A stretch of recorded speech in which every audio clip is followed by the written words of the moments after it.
How are you? We finally got some cars on track at a circuit we're actually going to race on this year with a race weekend. How did you find it? I found it great. I mean, 2026 is finally back. It's back and better than ever.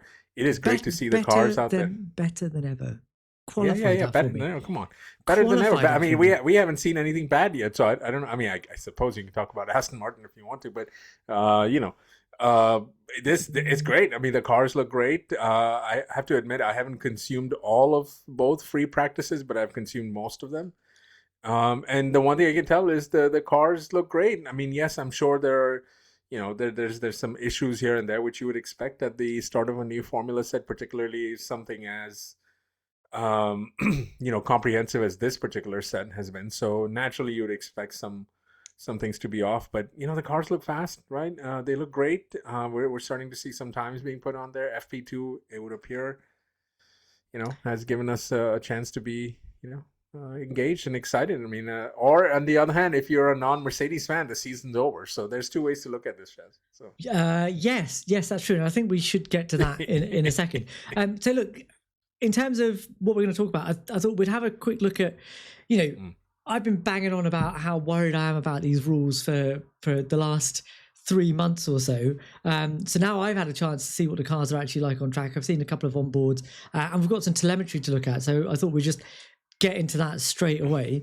And then what we haven't done is had a proper chat about the pecking order and what that means for a drivers' championships. I think that's important for us to talk about, and we can get into that. And then finally, we can carry on with episode 940 of the Aston Martin soap opera.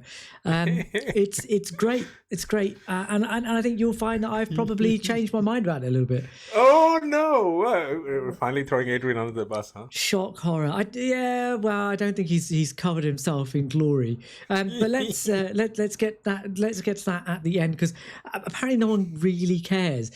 Let's start with our impressions. So you consumed a heap of FP1 and FP2. I have to say, given the time difference between London and Melbourne, I didn't get a chance to watch a lot of it, but I've seen a couple of onboards, and I've seen the cars on track. What did you feel about the whole thing? Like you said, the cars looked fast. Did you get the sense that we were back to watching Formula One again? I did get the sense, and I should clarify that where I'm at, and Chez, I don't know if this is true for you. The way I'm consuming Formula One this year and beyond is through Apple TV, and I must say that it has been refreshing for those of us that have had to bear with ESPN the last few years. This has been quite amazing, and you can now set this up to where. I mean, I know Apple offers a heap of products, including Vision Pro, if you want to do that kind of stuff.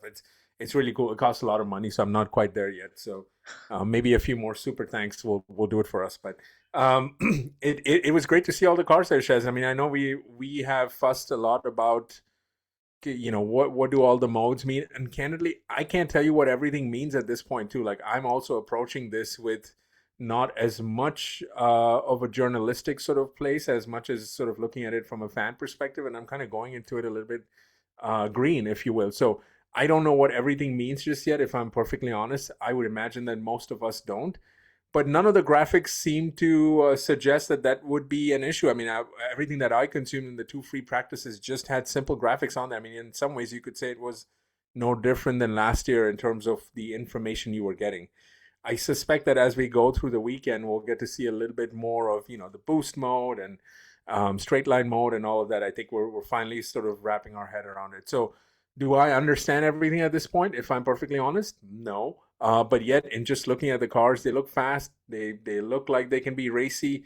They look like they look every bit the kind of car that will be a little bit difficult to drive for drivers because there is, by most accounts, 30% less downforce.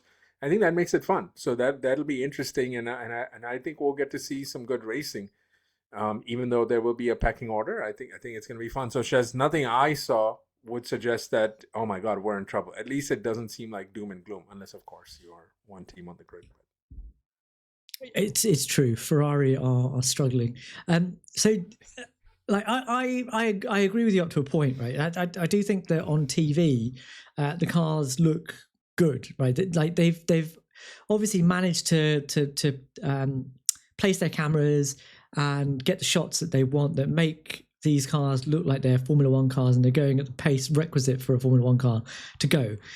The onboards also, I quite like the view that they've placed the camera a little bit further back. You get a bit more of a perspective of what the driver looks like and the wheels up ahead. That it gives you a sense of speed.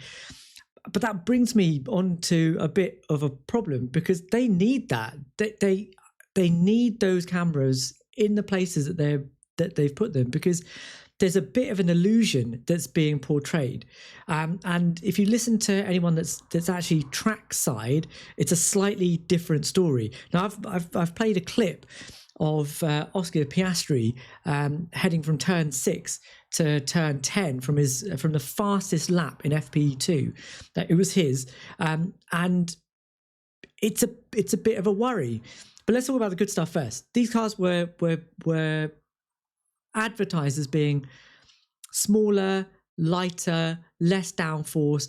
The drivers could attack the corners in a variety of different ways. There were more setup options, and I think both of us, by the sound of things, agree that at least that part of it has been achieved into certainly the low speed corners. And as Martin Brundle always says, most of the lap time that you're going to gain is going to be in the low speed corners because you spend more time in the low speed corners.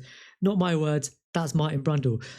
But that's really how you differentiate between drivers. It's in the low speed corners, right? It's not in the high speed corners so much. And what was your impression of them in sort of right at the end of sector 3, which is where the slowest corners are in Melbourne? What did you think? I mean, again, at this point, they look fine to me, and I agree with you. I mean, anyone can drive a fast car in a straight line, right? Any of us can do it.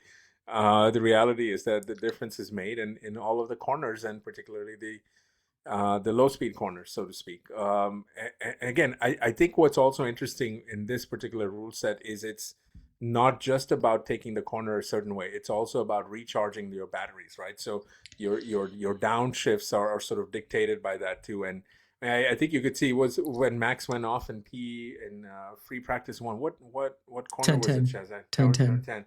And you can kind of see how even somebody like Max, right? I mean, can make those mistakes. And frankly, I like that a little bit, right? Because it does seem to somewhat level the playing field. Again, these drivers will figure it out. I think, as Russell said in the pre-race conference, right? He said this will take about 3 to 4 races, and then they'll be up to speed with this stuff too. So it doesn't seem like the drivers on the whole, feel like they're ill prepared. Of course, there's going to be a different way of going about things because, again, there are by all accounts, 4 manufacturers, right? So do we count Honda in as manufacturers? Whatever.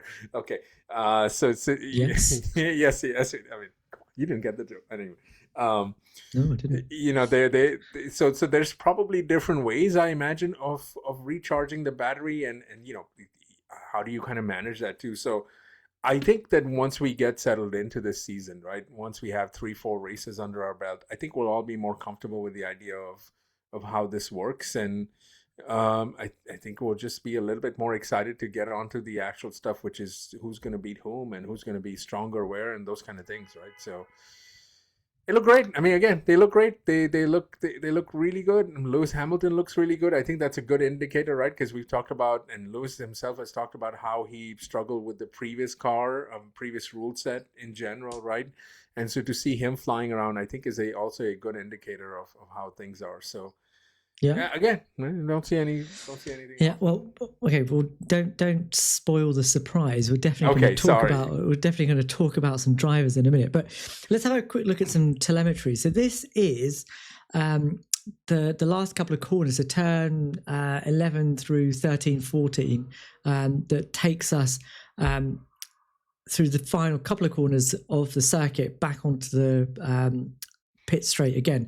And what I've done here is that I've taken Oscar Piastri and I've taken his fastest FP2 lap and put it side by side with his fastest FP2 lap in 2025. Okay. Oh boy. So in white, you've got Oscar's current 2026 lap, and in papaya, you've got his old 2025 lap. Right? And I just want to try and draw your attention to a couple of things. So we said that these cars are smaller, they're lighter, they have less downforce, so they move around a bit more. So what does Oscar do? So Oscar brakes a bit earlier. Here you go. Comes off the throttle, brakes a bit earlier than he did last year, but he also gets back on the throttle a bit earlier as well. But last year, where you could just commit to the throttle, really absolutely bash it when you came out of the corner, Oscar's not really able to do that this year quite so much. He puts his foot down, I think he just gets a little bit of a wobble, and he has to come out of the throttle again in a big way. You can see that corresponds with a drop in speed here as he then accelerates back up the pit straight. And I think that's a feature of this. That's something that I want to see. I totally agree with you. I want to see drivers that are having to fight the car a little bit, not be completely secure that when they put their foot down, the ground effect downforce will just pin them into the ground and slingshot them down the next straight. And the other part of this is that, look, at this point in the corner, this is when the cars are really, really max power. They've got everything, huge amount of torque from the ice, huge amount of power coming from the battery. They'll have everything, full beans here. So to be able to keep that power in check, obviously you're going to have to finesse the throttle a little bit. And that really is where we're going to see a bit of the skill from the drivers. And that is good to see. I want to see drivers having to differentiate themselves in those slower corners. That's the good bit. What I worry about is what happened between turn 6 up to turn 9 and 10.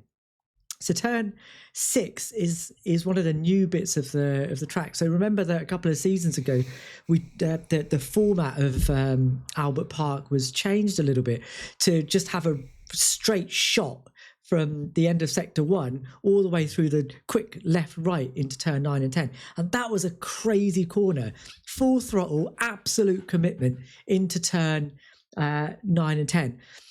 But that's changed. It's changed a lot. And this is really where the energy harvesting and energy deployment have really reared their ugly heads. Yeah. So I'm going to show you the telemetry, but I want you to think back to that video that has played at the beginning of this episode, okay? Let's have a look at the 2025 lap, sorry. So this is Oscar coming out of turn 6. This is his acceleration along, okay? Bang.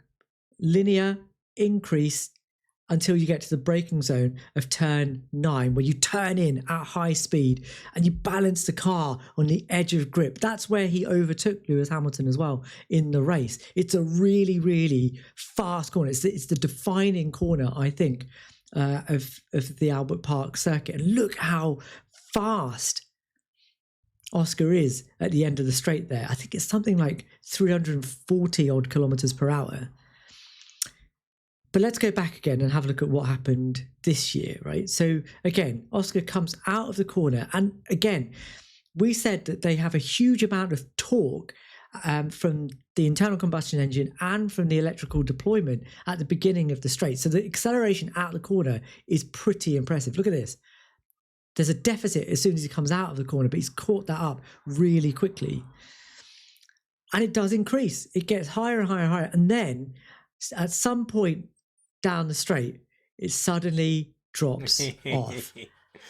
The pace suddenly drops off. And that's not because Oscar isn't putting his foot down, because have a look at the throttle trace here. He's still got his foot absolutely pinned. This is super clipping at work. So what happens is that at some point in the straight, the battery power runs out, and the engine, rather than pushing the car forward, is now being used to recharge the battery and the NG-UK, so that at the next point at which Oscar needs to come out of a corner, he's got a bit of electrical power. But it means the car goes slower at the end of the straight. And if you watch the onboard, you can hear it. You can hear the car going absolutely full beans up to this point. And then suddenly, it's like someone's just switched off half the cylinder bank, and he's going half the speed. And then suddenly he just sort of rolls into the corner. Now, turn 10 is still a little bit tricky, as you saw Max having a bit of a moment there in FP1. But this isn't a challenging corner particularly anymore. And look, part of watching qualifying at least is to watch those on boards and see the skill of these drivers as they're absolutely pummeling their cars through these fast corners. It's just not there anymore. Like it's gone. So what are you concerned about, I guess? The skill of these drivers when they're going through corners like Eau Rouge, that's going to be a problem too when we get to Spa, right? This corner here, which was a test of skill, can you thread the needle through turn 9 and turn 10 at full beans? That's not what they're doing anymore. It's just they're just sort of rolling into the corner, and the problem, as I said, is that the camera views, both off board and on board, they're illusory. They're not giving you the full picture, and they're sort of lying to you a little bit. And maybe that's fine. Maybe that's okay. That someone that's just tuned in to watch for the first time is just going to go, okay, yeah, these look really fast. They look like the same as last year. And actually, I quite like them on the downshift because they sound really dynamic when they're getting into a corner. All of that is great. I don't mind that either. In fact, I quite like it. But when I can see on an onboard, in a way that you cannot hide, that you've suddenly gone from absolutely full pelt to whoop. Oh, it's a bit. I know it's the purist in me. I get it. I know that's what it is. But this is a problem for me because I know the effort that the driver is now not making to make that corner. Well, but I mean, but it's true for everyone, no? I mean, let me just play devil's advocate for a second. It's true for almost everybody unless somebody figures out a better way to approach it. Maybe, possibly, who knows? It's same for everyone, Shez. So I think one of the things that you can sort of fall back on is every driver is going to have to deal with this. And again, this is probably the most annoying part of this change, and maybe arguably towards the end of the season, probably the most exciting one, which is who manages the overall energy of their power unit, both engine and battery. I mean, that's what it kind of comes down to. That's exciting, is it? It could be. I said it could be. Come on. I'm trying to be an optimist here. What do you want us to do? Turn our TV off? My Apple TV off? Is that what you want? No, well, I don't want to say it to you because you've obviously spent a huge amount of money on Apple TV. Like, it has to be worth your while. No, I have to pay for it anyway, so it comes to. But whatever. Neither here nor there. Look, I agree with you. I mean, I am more worried about not about Australia because I think it's fine. I mean, there's enough turns put on the circuit for us to not have to feel it as badly, right? It will feel like a pinch or a prick as opposed to someone actually like getting in there, right? But I think you're right. I mean, Spa is not. Yeah, it's going to be an issue. I have to push back against you. Might have to push one car up there. Yeah, exactly. It's uphill, doesn't it? I have to push back against this. Oh, it's the same for everyone. That's the problem. The problem is that it's the same for everyone. There's no way to differentiate between drivers with a bit more skill and a bit more bravery. It's not about skill anymore. Yeah, no, but exactly. Shouldn't it be? This takes you back to what? Not at every turn. I mean, look, mate, the most challenging corner of the circuit. This is Fernando Alonso talking about the chef could drive that corner. That's what we're talking about here. That's good, man. Finally, we have parity. Is that what you pay Apple TV for, to watch a corner that you could drive? Apple TV takes their money from me whether or not I give it to them. The reality here is, I think, look, 100% correct in that this is going to look really bad on some of these. We don't know if Saudi is going to happen. Otherwise, that would have been even worse. I mean, I love the visual of 22 cars going up Eau Rouge, and they're essentially just pushing each other up the hill. And Ammar, that's the other thing, is that you're talking about, these guys are going to learn the techniques and stuff. No, I think you're right. But the problem with that is that everybody then converges to exactly the same strategy for deployment and regen. And it means that essentially you're just going to have everyone doing exactly the same thing. And in a race, that's the worst case scenario. Like we saw a lot of that was probably a qualifying sim, right? So that's probably what we're going to see in qualifying. But if everybody converges to the same strategy in the race, then what will probably happen is that the first couple of corners of the first lap will be super exciting with everybody jostling for position, and everybody will get into exactly the same strategy, and they will just follow each other around until at the end of the race. That's not interesting, man. Okay. Look, I don't disagree with you, but I will tell you that, we've suffered through some of this when tire management has been an issue, right? It's not unlike something we haven't seen or witnessed in the past. Again, I think for a majority of people consuming the race, this will just be one of those normal parts of the race. For you and I, and those of us that are in it, I think you're going to have a problem. But I agree. Look, man, this is part of change, right? You just have to get on with it. No, it's come too on, late man. now. As Max said, too late, too little, too late. The thing is, though, I disagree with that tyre management thing, because the tyre management thing was literally about skill. It was about, can you maintain pace, but also maintain your tyre wear. But your energy isn't like that. Esteban Ocon's already told you that essentially they sit down with their engineers, they work out what the regen and deployment plan is going to be before they get on the track, and then bang, off they go. Like, where's the skill in that? But again, you haven't seen again. So what I would ask is just hold on to see one race and see how it plays out. Because so you might be right that everyone might converge to the same strategy, but I would also like to believe that these guys are type A competitors, and so somebody's going to decide to ying when the others yang, and that might become interesting. It might look bad, it might look great. We don't know. I think you have to keep an open mind. I do not disagree with your concerns. I don't want to be dismissive of it, right? Again, I think the visual of these cars losing steam, quite literally, and I know steam is sort of an old reference here, but it is quite damning, and I think we'll just have to wait and see. Maybe that's what F1 needs to. You kind of have to embarrass yourself a couple of times to kind of figure out how to go about things. Maybe that's what it is, but at least these first couple races, right? Like, let's just see how this goes, because I think it could be fun. I think it could be fun in new ways. And by the way, I just, as you said, tire management can be a thing. We've seen drivers be able to manage tires very well. There's no reason why you couldn't see drivers be able to manage their battery very well, right? It could be that also does to some extent come down to how they do energy management throughout the track too. So, lift and coast has been something I have lived with as a Ferrari fan. So welcome to all of you, right? This is, we're cool, man, in Tifosi land. So I don't know what you're talking about here, but it's true. It's true. If lift and coast is now the raison d'etre, then Ferrari have got a head start on everybody else. Okay, Ammar, look, one thing about the new season that I'm very excited about is the fact that we definitely seem to have at least 4 teams there or thereabouts. So I think there will be a competition for the end of season glory, whether it's driver or constructors. But I get the impression that the top 4 this season are roughly the same top 4 as we had last year. Great equalizer. But the order's been sort of shuffled about a little bit. So it seems like Mercedes are probably ahead of everybody else. This is based mainly on long run data. So Autosport had a look at the sort of as equal as they could times multiple timed laps.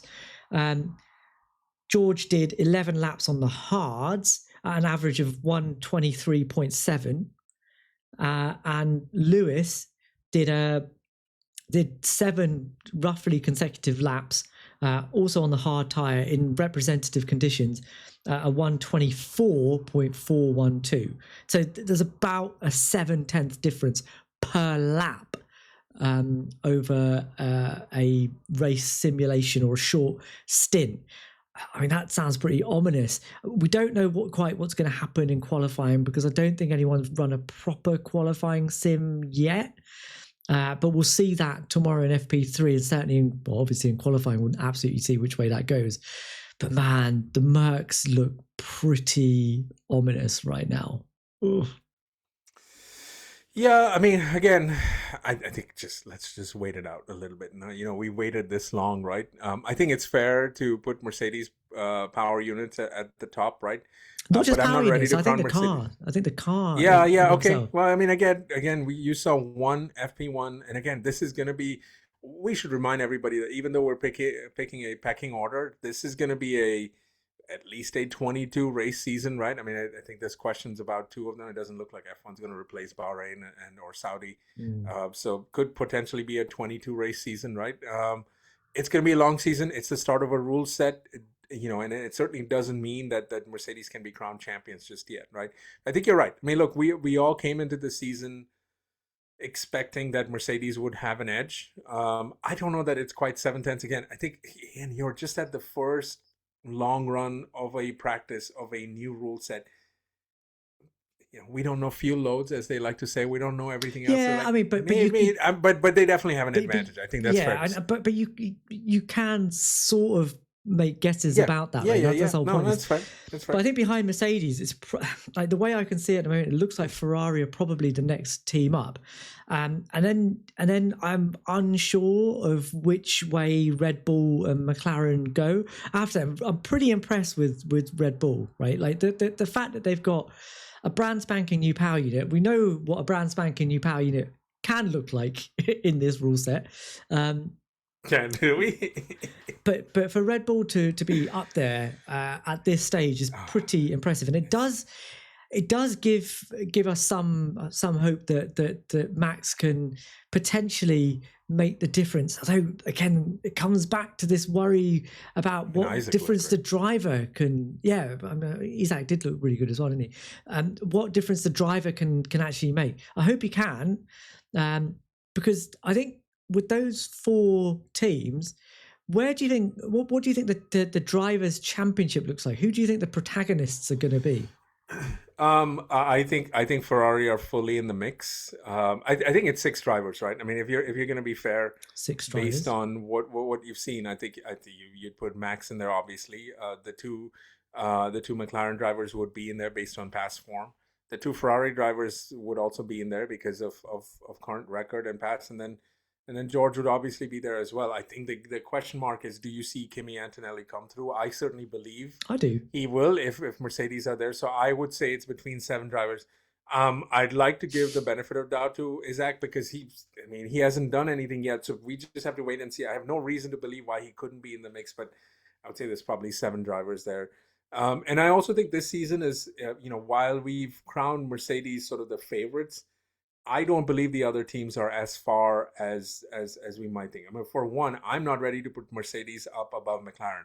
I'm just going to say that now. We can do a pecking order later, but I don't see why people are just writing McLaren off. I think that they have every reason to feel as confident as Mercedes if in fact that power unit has that advantage. Sure, the Mercedes did look great because they had a little bit more time with the power unit configured according to what they're going to race with than the customer teams, right? If I'm correct, right? So this could be a matter of time, right? And if they, for the first 6 races, it's going to be a little bit of a jumbled up order, in my opinion, because it's going to be a little bit of growing pains. But I think by mid-season, we should have a better chance to sort of project what the pecking order would look like. But again, I'm not willing to count out McLaren at this point. I've seen no reason why. Yeah, it's more the driver dynamics that I'm worried about. Look, so I think if you're talking about an actual drivers' championship and who's going to be in it to win it, I think you have to look at 2 things. You have to look at the drivers that they've got and what their sort of contractual obligations are within that team, and put that alongside what the potency of their package actually is, right? So, we can go through this team by team, but I think if we start at the quickest on the long runs in FP2, Mercedes, you've got George Russell and you've got Kimi Antonelli. Now, Kimi has looked pretty rapid in pre-season so far, but I do think that George... Oh, what was that? I do think that George has got... God's agreeing with you, Shez, on Antonelli, by the way. Oh, whatever.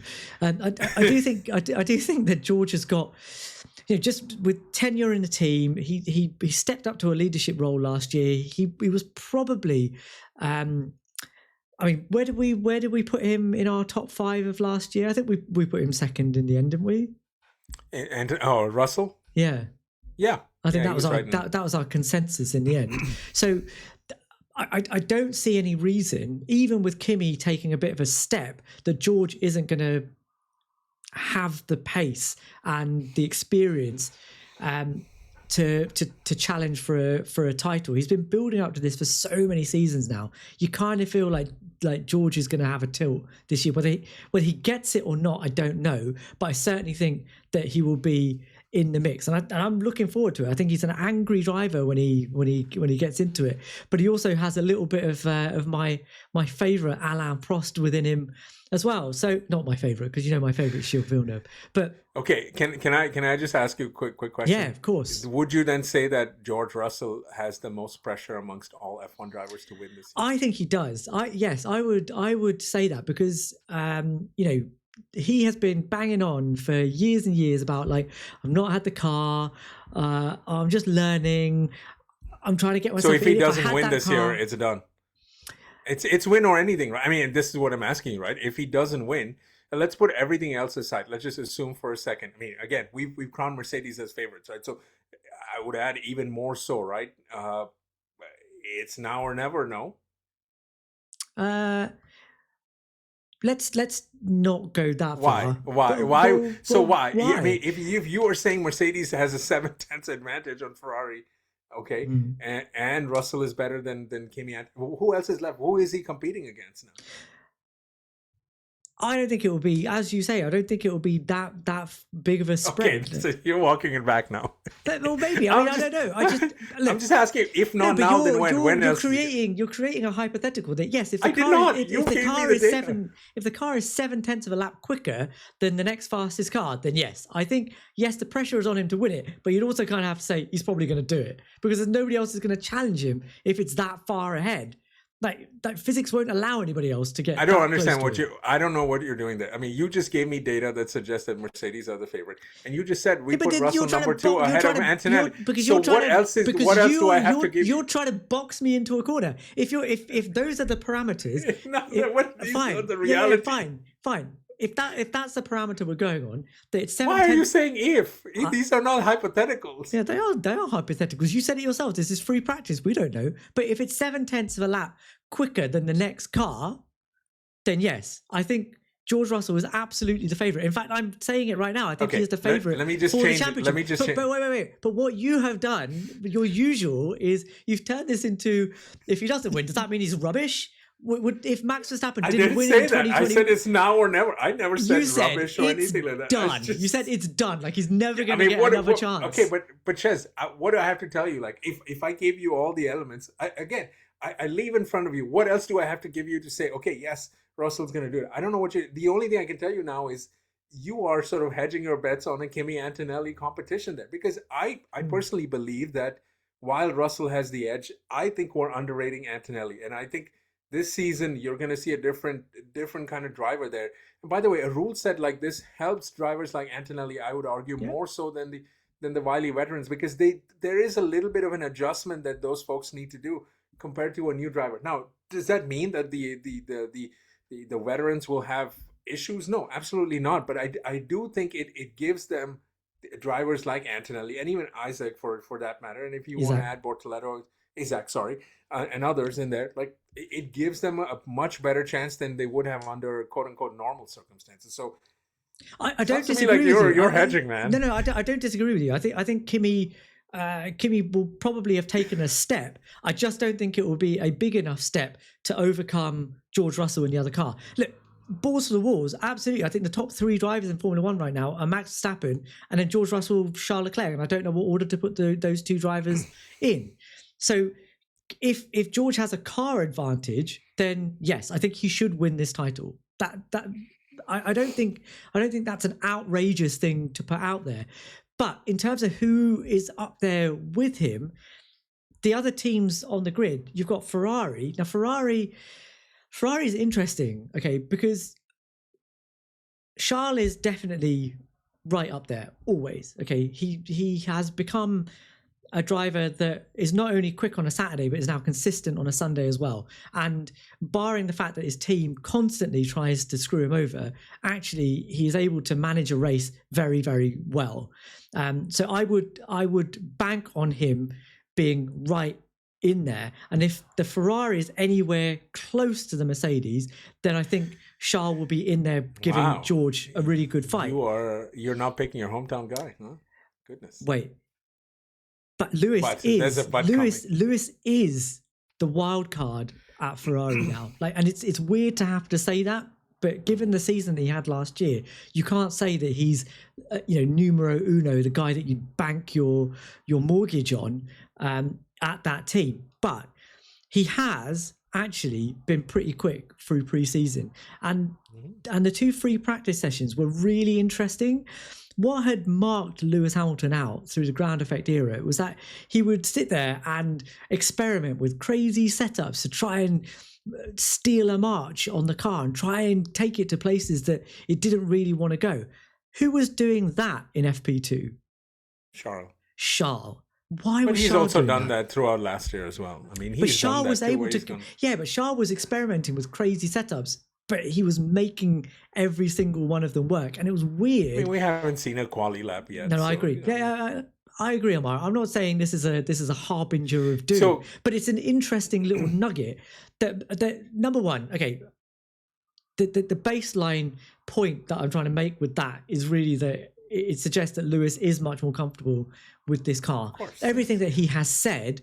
I've been really, really hesitant to kind of get on board the hype train with him because I've just been burned so many times. Oh my God. This is the fan purgatory we're seeing in your mind. Absolutely. You've been living in it as a Ferrari fan for like 100 years. Oh, I'm about to tell you about Ferrari in a second here, but finish. But I do think that seeing Lewis through FP1 and FP2 actually there is a bit more of a spring in his step. He is able to manipulate the car how he wants to, and he's getting lap time out of it and not having to try crazy nonsense to do it. That's encouraging to me, and if that then puts him in the mix as well, then I think at Ferrari it changes the dynamic a little bit. Like Charles, I think will probably over the course of the season still have the edge over Lewis. It pains me to say it, but I think that's true. But does that then hamper any kind of driver's title tilt that Charles has? I would say we are going to have arguably the best driver's title fight that we've had in years. And I think Ferrari are at the center of this, right? Because it is clear now that Ferrari have taken this approach of they're not going to try to win the first few races of the season or even the first half of the season. In fact, they're going to try to build up to winning throughout the season. And I think that bodes well, right? Because it's clear that Ferrari are, what do you want to call it? I mean, the 0.7 seconds, I don't know if it's true or not, but let's just say they're a half a step behind Mercedes. It seems to me that they have gone with a strategy that gives them a chance to make up the most ground throughout the season, while also being able to work on, stability, while not forcing themselves to go in a direction where it takes the car backwards, as we've seen in the past 2 seasons where they've, when Spain happened a couple of years ago and they were just like nowhere to be found. I think that is a good thing, right? What that does do is, I think you're going to have papaya rules Ferrari versions this year, because if Ferrari are in the mix and they are going up against Mercedes, I think they're gonna have to figure out what to do. And Ferrari are classically synonymous with the team orders, right? So I think that's why this plays in. Yes, so this is why, and I think what's going to be problematic for Ferrari this year, if they have a competitive car, which you would argue is the best thing that they could have, right, is also going to come with a lot of pain, because they're going to have to make some decisions this year that, in much the same way we were talking about McLaren last year. Remember, McLaren said papaya rules, both drivers are free to race. Ferrari, that was okay for McLaren to do because they had a dominant car. They had a car that they clearly had a car advantage. But if it's Mercedes that have the car advantage, and George clearly, imposes himself as the lead driver. Yes, it's an if, but I think it's more likely than one of the two Ferrari drivers absolutely pummeling the other. Well, but Shez, can I tell you this? I mean, you look at how Ferrari gets off the line, right? I could envision a scenario much later in the season where, let's say it's Russell and Leclerc on the front row, but Lewis is ahead in the championship. they might need Leclerc to gun it in a way that because it seems like Ferrari can do that right now, right? They can start from behind, and even with the 10-second sort of additional sort of wait time at the start of a race, Ferrari seem to have an advantage in being able to take off. So Yeah, sure. It might I be. It I might be could see a useful. scenario in which Yeah, yeah, sure. they It would might be want to do useful at the that. beginning of So a race, but I'm talking about overall car performance, right? no, If no, no. they, I'm saying, well, I'm speaking about sort of making a philosophical decision on which driver to back, and this is my overall point is if Ferrari have a car that is championship winning, which I think you can say they're at least one of two teams, three teams, four teams, right? Whatever you want to call it, right? They have two drivers gunning for it, Chess, in a way that I could argue none of the other teams have. I mean, Red Bull, okay, we already know where that's going to go.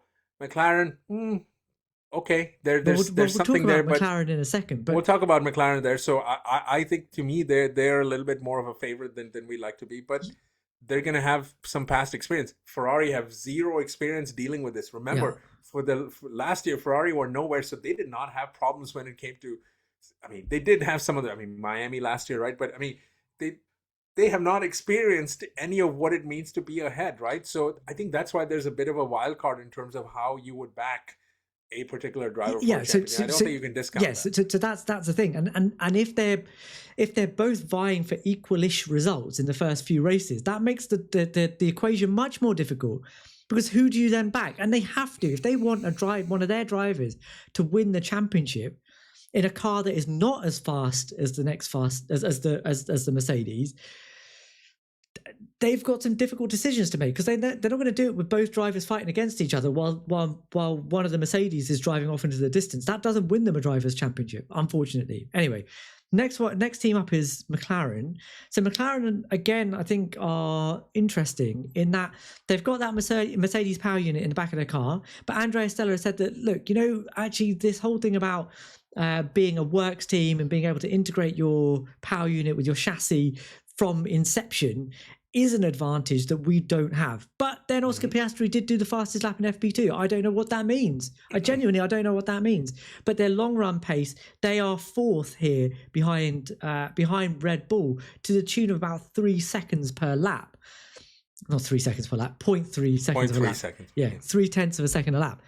So, there's maybe a bit more to come, but your whole thing about, well, McLaren are a bit of a dark horse. Last season, they were in the mix for both the constructors and the drivers because they had a car that was better than everybody else's across the entirety of the season. Yeah, there was the odd race where the Red Bull was a bit quicker, and that advantage seemed to tail off a little bit towards the end of the season, sure. But over the course of the season, they had a car that allowed them to build up enough of a cushion that they could let their two drivers fight it out with each other. But there's a fundamental thing here for me, which is that I don't think their two drivers are as elite as the drivers that you see at Ferrari and at Mercedes and Red Bull. So if you don't have a car advantage and you don't have the same caliber of driver, where's the challenge coming from? It's just, I mean, I agree with what you're saying, but on the other hand, I would argue that McLaren are back-to-back championship winners, right? When it comes to constructors championships, and they were in the mix both years, whatever you want to put in 24, right?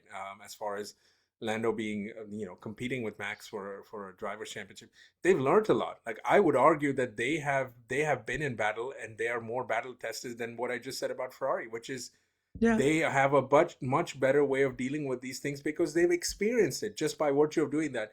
And yes, they're starting off slow, as you just mentioned, right? As Stella mentioned, I expect McLaren to be, maybe the third or fourth best team for a couple of races until they bring their upgrades. But once they do, I can see them being firmly in the mix by midseason, even before that. I have no reason to believe that from a car development standpoint that they cannot do that because they have just done that. And yes, they came into last season, having all the cards to play from the get-go, but there's no reason why I cannot see them competing even if they are a little bit step back. By the way, they've done nothing wrong at this point. They've just had to wait for the actual power unit that they're going to want to use, like the fully unlocked version of it, right? It's like they've been working with the trial version of it, and now their subscription fee went through, and so now they're getting the whole thing. I have no reason to believe that they couldn't develop the car throughout the But season. do you think that they will develop the car to a point that it is a significantly quicker package than the Mercedes? I think that they can be right there, right? So what do we Okay, what but do we right need there in terms of a isn't- different? That's my Boy, problem. they're though. within 0.2 of a second. How Okay, about but that? if they're within I think two, that's good enough. If they're for what? Because last But I think that you last can year, compete. Well, but for but what? again, Shez, it's a wide open field. There's going to be drivers fighting with each other. Yeah. But yes, okay. So if you put it in that sense that they're all together fighting for a championship, then yes. But I don't think it's equal like that at every team. And the problem for McLaren is that last season they needed a car that was significantly quicker than their competition to allow their driver dynamics, the rules that they have in play between their two drivers, to allow one of them to win the championship. But they've said they're going to change the rules again for this year. I mean, they're going to come with a different version. Yeah, but it's subtle stuff, isn't it? I don't think they've out and out said that, oh yeah, Oscar's going to play number 2 to Lando or vice versa. And I don't think either driver would allow that to happen. Not in the way that, Kimi Antonelli might well say, look, I'm only in my second season. If George starts to run away with it, Kimi's not going to insert himself. It all depends on how you define these things, Shez. My point is, I don't want to discount their talent overall as a pairing. I think for everything that we've seen last year, I think we've thrown too much. I mean, Lando's a champion. I mean, come on, like we got to stop with this. Like, I mean, George doesn't have a championship. Charles doesn't have a championship. I don't know how we can just sort of disregard something that is objectively true. However you want to say it was achieved, it was achieved. He was consistent enough to win. He had the most points at the end of it. Those were earned points. He wasn't consistent enough, was he? Okay, but he was consistent enough to be champion, Shez. That's my point. And again, you're only competing against who you're competing and whatever cards you're dealt with. So whatever you want to call it, I'm not going to dismiss their talent because they have the reigning world champion in there. Like, you cannot do that. That is a very subjective thing. But this isn't about talent. It's about how equal you just those said two that they don't have the they don't have the best pairing. I don't think they have the best pairing. And if you think that either Lando, the only reason you're saying that because Max is a multiple world champion, I would argue that they could have the better pairing between the Mercedes power units. Why not? So do you think? But yes, I would those argue aren't the only power units that are in there. Do you think Lando's a better driver than Charles, for example? Shez, I'm not saying that. I'm saying that you can argue that Ferrari and Red Bull have better driver pairings because of the virtue of the champions they have. But I would make the argument that McLaren have a better driver pairing than Mercedes at this point. Tell me I'm wrong about that. So why wouldn't I believe that they could overcome Mercedes? Because I do think that fundamentally, I think George is a better driver than Lando Norris. But no, you have a championship. Oh, I almost got you have a champion you're talking about, and you have the other guy who was right there. And I mean, I don't understand. But last year's dynamics were not the same as what we're going into right now. Sure. But my point here is that George hasn't won a thing in a couple of years that is of significance other than winning the odd race. So I mean, you can't sit up here and do that. I totally agree with you. But Mercedes have also not provided him with a car that was requisite to win a world championship. McLaren did provide its drivers with that car, right? Okay.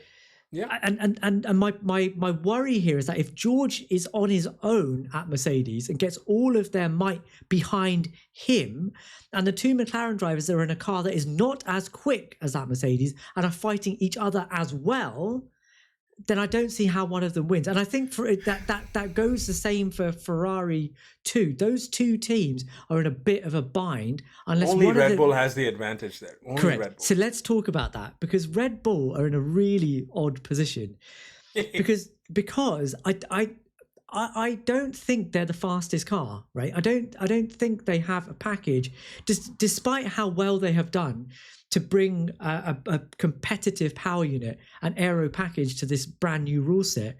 Given that they've got no Adrian Newey anymore, they've got no class leading Honda power unit in the back of their car anymore. They have, I mean, whatever you want to say about what they've done right, what Honda have done right now, they did have the fastest package last year.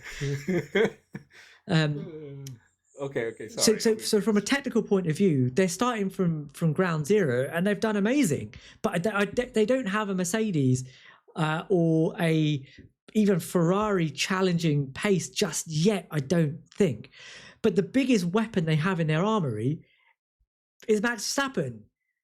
So the question that I have is that when you've got two teams like Ferrari and McLaren, where they will have infighting between their two drivers, and it will be difficult to preference one of those drivers, even if Max has a car that isn't quite as quick as the Mercedes, do we see him as a challenger? And how close does that car need to be for him to make some magic happen? So, Shez, I have to admit, I don't think Red Bull are going to be very good this year. I mean, I know they've been relatively good compared to where the expectations are. I just don't think the other teams have shown their cards. I mean, as we said, look at Mercedes, what they did in free practice too. Maybe they don't have a 7/10 of an advantage over Ferrari. They certainly have 3 or 4, right? As we've been talking about. Red Bull are a bit of a question mark, and I think if you're going to be objective, you cannot expect them to be in the mix for this year. You just cannot. I mean, there could be a miraculous sort of thing where they could win the odd races because of the carnage that might be going on ahead of them, but and this is not a referendum on Max or even Red Bull for that matter. They have gone on to build their own power units. There's naturally going. I mean, look at what Honda and Aston Martin are doing. But I mean, they've already won, in my opinion. You just got to look at reference Aston Martin, page 7, and there you go. Like there it is. I don't think that you can expect them to be as much in the mix as the other teams. I really just don't. I mean, I think you haven't seen enough to put Red Bull there, and again, the other teams haven't shown. And McLaren has a Mercedes power unit. Mercedes has a Mercedes power unit. Ferrari look great. I think Red Bull will do very well. I think they will be firmly P4, and I think that's a fantastic thing given where they've had to hit the hard reset. We can talk about Max in his future, but I'm not expecting. If there's one thing I feel very certain about, it's that I don't think Red Bull are going to be in the mix to win multiple races. Okay, well, my hot take then is that I think the championship is going to come down to George Russell versus Max Verstappen. Oh, wow. Goodness. Genuinely, I think that's what it's going to be.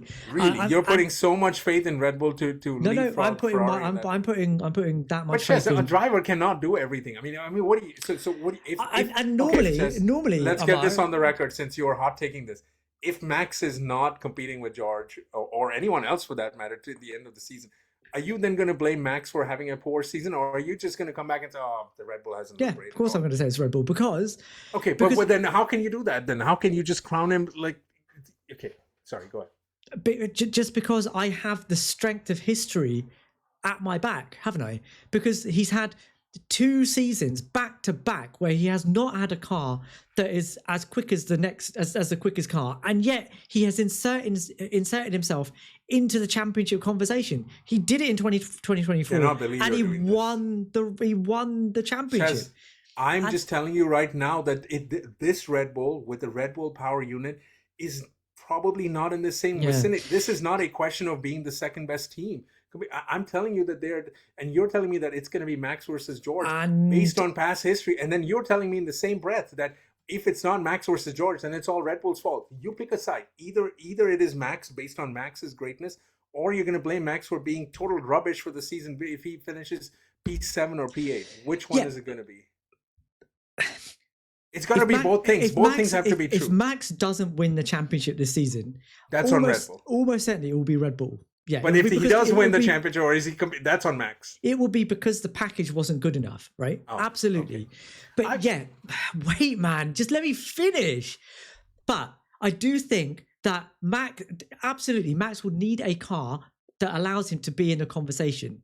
But what we have seen from Red Bull over the last 2 seasons is that when they understand where they are in the pecking order and what they need to do to get to the front, it doesn't take a huge amount for them to start developing in the right direction. You saw what happened at the end of last season from Monza onwards. They started to really bring the developments to bear on that car, and they are starting from a surprisingly much higher level than I thought they were going to do. And every single season, when you start them off in FP1, they're nowhere near, and suddenly on Saturday, Max Verstappen's on pole position. How does that even happen? And we're both looking at the same car, going, how does that happen? And yet that's what he goes and does. There are certain things in this sport that are imponderables. That is one of them. You are just pandering right now. I don't understand. You're just totally pandering. Maybe I am. Maybe I am. You totally are. Maybe I am. But I don't understand how you can say Max can be competing for a championship when you just got done saying that Lewis looks much better, the Ferrari looks better. So you're just completely discounting them and saying, oh yeah, Max is going to leapfrog all of them and kind of do that. I just don't see how that's in possible. the sense that when you come down to a championship battle, right, if you've got the two cars ahead of you that are not much quicker, and that little pack of Ferrari, McLaren and Red Bull right now are not massively separated by a huge amount. It's tiny margins that separate them. And I can't. But the margin between Mercedes and Red Bull is how big, Shez. Can I finish? Yes, I can't confidently put them in an order even. All right, I'm telling you what I think is an order, but I don't think I'm not sure that's actually what the order is. And if that Red Bull is close enough to the Ferrari and the McLaren in pace, then the infighting between the drivers at Ferrari and McLaren, number one, allows Max into that space immediately without him having to do anything, because Red Bull will put everything behind him. And second, there is a max factor in there. There is a certain amount of pace that car has that can be unlocked by him that other drivers cannot. And you're already seeing it within the Red Bull comparison between him and Isaac Hadjar. I don't think you can underestimate that. You have given me a very emotional response as to why Max will be in there, Shez. I'm completely blown away. And I've not been trying to interrupt you. I've just been making facial expressions, by the way. I am just blown away by the fact that I cannot understand for the life of me. We have established that Red Bull are firmly the fourth team based on cars. No, I haven't said firmly the fourth team. Who said that? Okay, fine. Where are they? Where are they amongst the top four? I think they are within the top. They're above McLaren? Jesus. No, just let me finish. You look, you can't ask me a question then and not let me answer. You're not answering the question. I am trying to answer it. As soon as I say a word, you just interrupt me again. You said, where do they fit in the top four? They are in the top four. They are behind Mercedes. They're somewhere within the McLaren, Ferrari, Red Bull mix. No. See, you're not answering them. Give me 1, 2, 3, 4. I don't know. Shez, we just established in this episode that at Friday free practice 2, Mercedes have a 0.7 second advantage over Ferrari. How many seconds are they above Red Bull? And I'll be willing to discount that too. They've got to be a way more than that, right? They've got to be a whole second ahead of Red Bull at this point. Am I right? Yeah, I think it's probably something like that. But that makes them only 0.3 slower than Ferrari. Okay. Do you see what I mean? So that's not a huge gap. 7/10 to Mercedes, 7/10 to Ferrari. Even if that makes them Mercedes a second ahead of Red Bull, that only puts Red Bull 3/10 of a second behind Ferrari. That's not a huge gap. Oh my God, your unwillingness to stay with the facts and just deviate is just mind blowing. Considering you're the facts and data guy, I asked you a simple question. Where does the Red Bull stack up? And I gave you an answer. I don't know. Which is it? I do not know. You can't do so. How can you say you do not know, but then firmly say with all the conviction in the world, it's going to be Max versus George? I'm just telling you based on the data that we have seen. I'm not. It's not an absolute conviction. It's a hot take. Obviously, I could. It is a hot take. Wrong. But I mean, you could have might as well said Carlos Sainz will be competing. That's the point of a hot take, isn't it? Okay. Try and convince me that Carlos Sainz is going to be in there.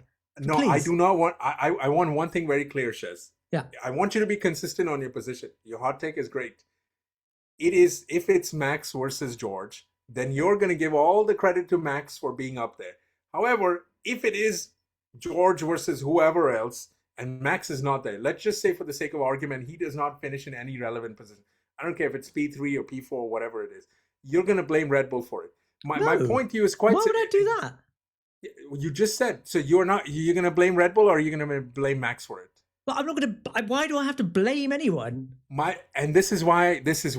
Okay, I told you that I don't see Max in a championship mix because I do not believe the Red Bull will be able to leapfrog two Mercedes teams. I'm not just Mercedes itself, but McLaren and Ferrari. That's all I'm saying. I'm not saying this has nothing to do with Max.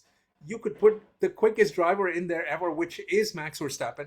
And it would make no difference because the driver can only do something. So, Ammar, can I just ask you this then? So if Max is in the mix, are you going to say it's all Red Bull and not Max at all? I'm going to give Red Bull a ton of credit, which has always been my position. Because you just said, if you don't give the driver a car that can compete, and my point to you is, this is why I'm saying, Red Bull are new right now in the way they're manufacturing engines. I do not expect them to be at the lead. I cannot expect them to be, because this is the first season. Look at what the mess that is Aston Martin and Honda. God damn it, they announced their merger in 2023. They couldn't get their SH1T correct. So I cannot reasonably expect Red Bull to put a championship winning car. That's my position. But the numbers don't back that up.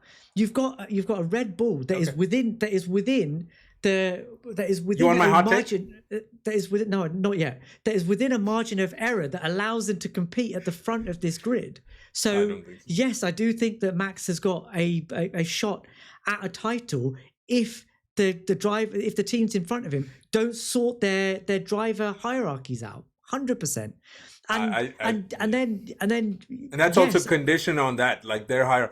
I could see them sorting it out too. I think Ferrari will come back with team orders. They will figure it out, because the reality is that's what Ferrari have always done. Yes, of course. You put faith in Ferrari sorting out their driver hierarchy. Because that's what they've always done. I put more faith in these two teams sorting their SH1T out over giving Red Bull this sort of magnanimous advantage that puts them in the mix with Mercedes. I cannot get my head around that part. Like, someone's got to convince me that Red Bull are going to put together a car that is within, let's just say for sake of argument, within 0.2 of Mercedes, which would still not be, at that point you can say, I suppose you can say Max can make the difference. But I do not see that. By the way, Mercedes are not McLaren, right? They're going to be far more formidable than what McLaren were last year or the year before.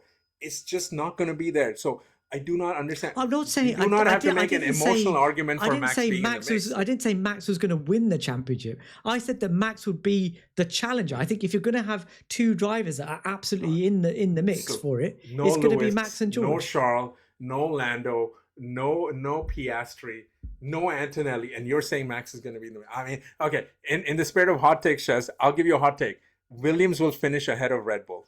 Okay, well, let's see who's closer to the truth. Right. Okay, I was wanting to talk about Aston, but you know what? Do we have to? There's not really anything to say, and we've already gone over an hour.